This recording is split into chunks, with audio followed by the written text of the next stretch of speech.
Welcome to our channel. Today we how to uninstall make templates from your workflow, quick tutorial step by step clearly. To begin, open your workflow application.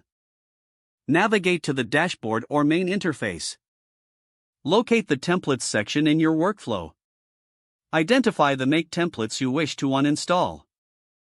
Click on the make template to select it. Look for the options menu associated with the selected template. Choose the option that says uninstall or remove. A confirmation prompt should appear. Review the prompt carefully to ensure you are uninstalling the correct template. Click confirm to finalize the uninstallation. Wait for the process to complete. Once uninstalled, you will receive a notification confirming the action. Check your templates section to verify the make template has been removed. If needed, repeat these steps for any additional templates.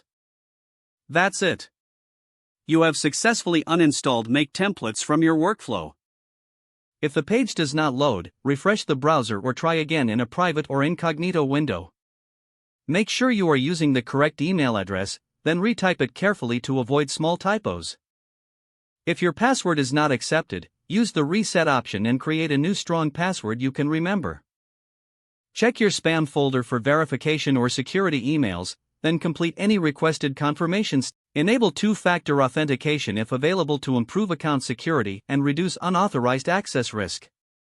After signing in, review your profile details so your contact information and settings are accurate and current.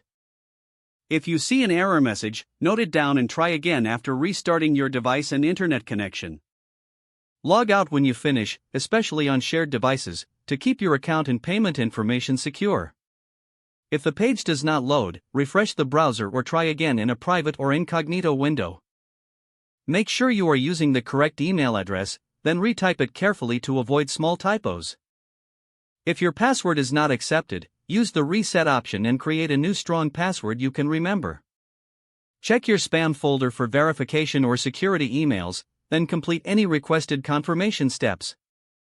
Enable two-factor authentication if available to improve account security and reduce unauthorized access risk. Don't forget to like this video and subscribe to our channel for more step-by-step tech guides.